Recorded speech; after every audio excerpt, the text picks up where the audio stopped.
Welcome back to the show, everybody. Check out these headlines we have for you. BRICS, what will it take to replace the dollar? We're going to talk about it today. We got this in the news. The next crypto bull market is coming, ladies and gentlemen. And how big will it be? We're going to hear from one technical analyst, and you're going to love every single bit of it. We got that and so much more. Somebody roll that beautiful intro.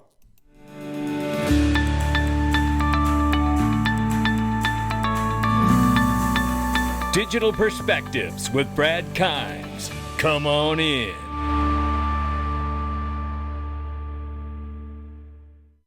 Welcome back to the show, everybody. You can follow us on Twitter and YouTube for exclusive content. Right now, $1.08 trillion market cap for crypto. The market is flat right now. Right now, Bitcoin 25,600 plus, 1630 and change for Ethereum. Tether market cap is 82.8 billion plus.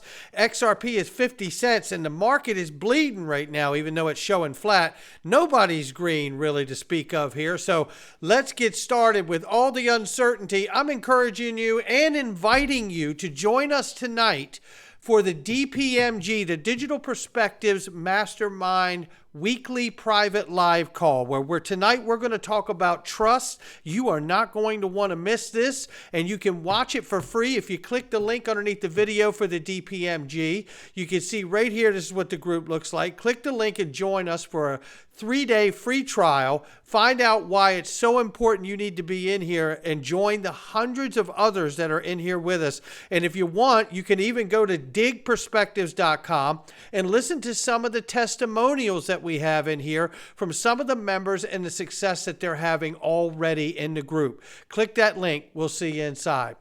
Let's start right here because we cannot forget that Saudi Arabia, UAE, Iran, huge oil-producing countries, and others all have been invited to join BRICS starting January 1, 2024. We're talking just 3 months away now is what we're looking at. Over 80% of the world's oil production will come from within inside of BRICS. That is a massive, massive number. Now, very quickly, I just want to give you this quick soundbite. It's not the whole thing. Take a listen. 2024. We have decided to invite the Argentine Republic, the Arab Republic of Egypt, the Federal Democratic Republic of Ethiopia, the Islamic Republic of Iran, the Kingdom of Saudi Arabia, and the United Arab Emirates to become full members of BRICS. The membership will take effect from the 1st of January 2024. And there you have it right there. Now, with that news, this is what we've gotten recently here. Saudi Arabia announces that they are going to extend the voluntary cut of 1 million barrels of oil per day until the end of the year. Things are getting hot, says Gold Telegraph, and I say that that's exactly right. And I do not believe that this is a coincidence at all that they are going to cut oil production, sending the price of oil up while they prepare to join the BRICS coalition. Then we have this, because I call this the oil squeeze play by Saudi Arabia. Don't forget they're joining in January. You know, and then there's this. Because of the oil prices edge higher on supply woes that Saudi Arabia is helping to cause, Chad Steingraber here says, anyone want to guess why BRICS Operation Sandman? And who thinks it's a joke now? I know I do not. I know a lot of others do, but I do not. Then there's this. The United States drained its strategic reserves for oil, thinking this was a solution. Just like a price cap, from day one, I spoke out against this. They are now hiding behind the dollar itself. Short-term thinking is what destroys empires, but instant gratification is the addiction. And if you ask someone, if you ask someone to wreck the US dollar, they couldn't do a better job. Almost makes you feel like it's intentional. Now, this is a conversation I had with Andy Schekman, who I encourage you to watch out for. He will be back on this show very soon. I believe, as he does as well, that this is intentional. The United States absolutely knows what's going on here, and I believe that they are a part of it behind the scenes.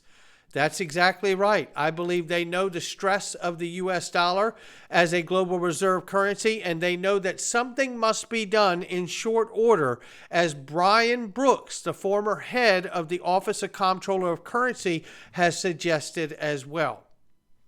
Then there's this connection when we think about BRICS. We know Saudi Arabia is going to join in January with the other nations mentioned. American Express and Saudi Arabia signed a cooperation agreement partnered with Bank Al Jazeera. It says here, during the seamless exhibition to enable card members to purchase through the bank's point of sale, thus allowing them greater access coverage around the kingdom.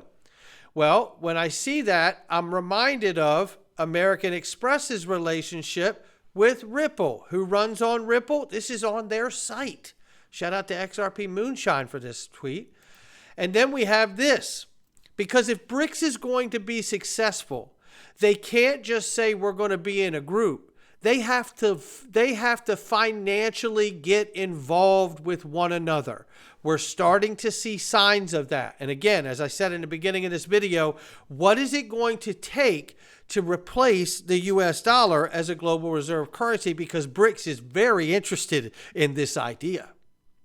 Well, China and Saudi Arabia enter a new stage of financial cooperation as state-owned banks in Riyadh branch.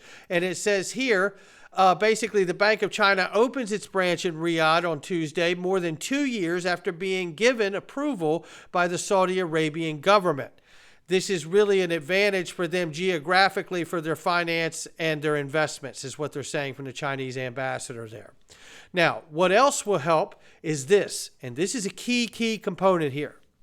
The gentleman from Goldman Sachs who actually coined the phrase BRICS himself said that a BRICS currency replacing the dollar is a ridiculous idea. It says that top economists who named the group, unless China and India become allies. Well, we know that there is a huge friction between China and India, but I want to remind everybody, just as we're seeing Saudi Arabia and China joining forces and starting to meld and cooperate financially and through investments, we need to watch this relationship between China and India. India right now, as they have said, are number 5 on the GDP list, I believe is how they put it. And in the next, I think 3 years or 3 to 5 years, they will be number 3 on either supply trade or GDP. I think it's GDP. The point of it is that India is a major player in the world of trade and their GDP level. So now, gross domestic product, right? If you look at this and see them bridging this gap and becoming allies instead of adversaries, you're going to see what is truly necessary to allow BRICS as a coalition to unite to really form their own BRICS currency, which over time could begin to challenge the US dollar dominance. Now, with that being said, I want to remind everybody, look, the nations they're bringing in 80% of the world's oil production. They all, look, Russia, China, they're hoarding gold at levels that are unseen right now. It is just remarkable. So all of these things are going to play a role to strengthen the BRICS bloc as it grows country by country by country. We got to watch this very closely. And I want to remind everybody, bringing it back to the digital realm, Ripple leads the blockchain space with Ripple CBDC platform. And we know this, right? This is not a shocker to us. But I also want to remind people what Monica Long, the president of Ripple, has said not long ago at the Paris Blockchain Week.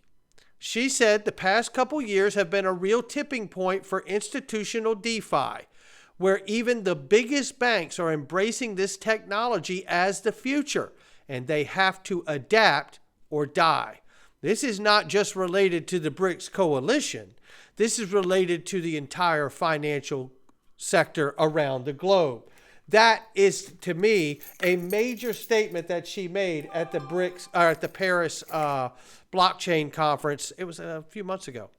So we're keeping an eye on all things, but I also want to take a look at And where did I have this? Oh, I wanted to show this first too. So this is Yes Bank. Yes Bank is a Ripple partner and recently joined and went live with the unified payment interface in India. I wanted to touch on this before I moved on here, because we have to remember, as India is a leader in not only its trade and GDP, right, but India is a leader here with Yes Bank and what they've been doing with distributed ledger technology and their partnership with Ripple.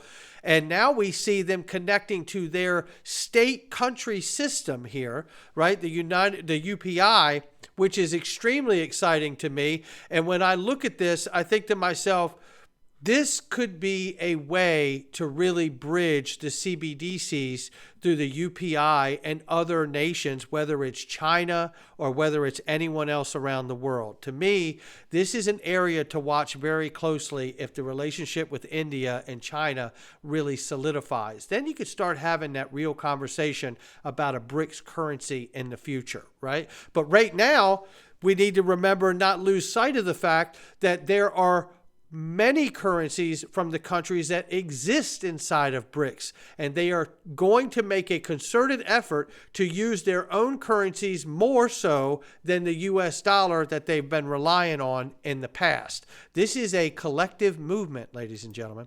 So again, coupled with what Monica has said, let's take a look now at what could happen with the next bull market. I'm not saying bull run, I'm saying bull market. Now, there's a lot of talk about a $10, $27 XRP. I have no idea what it'll do. I believe in the long-term vision, and I'm here for that. And yes, I will take some profits at some point if I'm not able to use an automated market maker and get a great return. I'm interested in that very well as being the holy grail of my XRP holdings and other assets. But nevertheless, this is what we want to talk about right now. We know that there's a lot of technical analysts that see this on the charts. And we know XRP Whale saying here, a vast majority of analysts predict a 2,000% XRP rally to $10 amid a grand wave anticipation. Wow, $500 billion market cap on XRP coming, because that's really what you would have for a $10 XRP, basically, if you take it from the 26 billion plus, I think, where we are today. So let's run with this a minute, right? Because what's interesting here is not looking at a bull run, a bull market cycle, right? And the next bull market cycle, I believe, or certainly what I'm looking for, is going to come from utility, real application inside of real business models. Just like we've seen PayPal, American Express, Yes Bank, and other legacy payment, Visa, right? Other payment institutions, banks, announcing that they are going to use this kind of technology inside of their business. That's the utility I'm looking for long term. Now, with that being said, you have to ask yourself, how big will this crypto market get? Right? And there's another question here to ask as well. This from CoinsKid, another technical analyst we cover here as well. Shout out to him. In 2021, my minimal targets were met, but I can assure you it never felt like they would ever get met. He says, what are your total crypto market cap predictions for the next huge wave up? So what do you think will happen? How much money do you think will inflow? He said in 2021, crypto reached a whopping 2.8 trillion market capitalization. Only 3 years prior, it was sitting at $91 billion. I remember.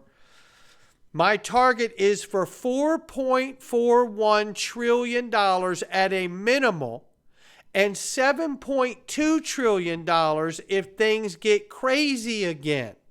How about that? He says, hold the zero fib at 726 billion, or this forecast. So now you have to ask yourself, if these numbers actually turn out to be right for targets and range, and this crypto market swells to a $4 to $7 trillion plus crypto market cap collectively, we have to start asking ourselves, how much of that will come from utility, and how many tokens will be left when it happens for all of those trillions of dollars to flood into? I decided to put the question to the audience, And this is what you all have said.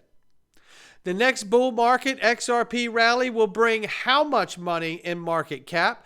250 billion for XRP, 500 billion, 1 trillion, no change. Well, surprisingly, 47.9% of you have said that $1 trillion market cap for crypto, or XRP rather, in this next bull market cycle. 22% of you said no change. Now, I found that to be very cynical and interesting, right? But again, the question, besides will it go to 4 to 7 trillion in the next bull market cycle, the other question is how many tokens will be left by the time that happens for all of those trillions of dollars to flood into, and how much of that will Ripple capture in the way of utility? Great question. Egrad Crypto says we may see XRP dump before the mega pump. Keep your eyes peeled. Know what you hold. Here's the different scenarios. The Gaussian channel A, B, and C could take us to $3.30 all the way to $250. That's a hell of a range, but it all depends on how the market reacts. And it all depends certainly on some of the factors that we just went over here. Not financial advice from me, him, or anyone else.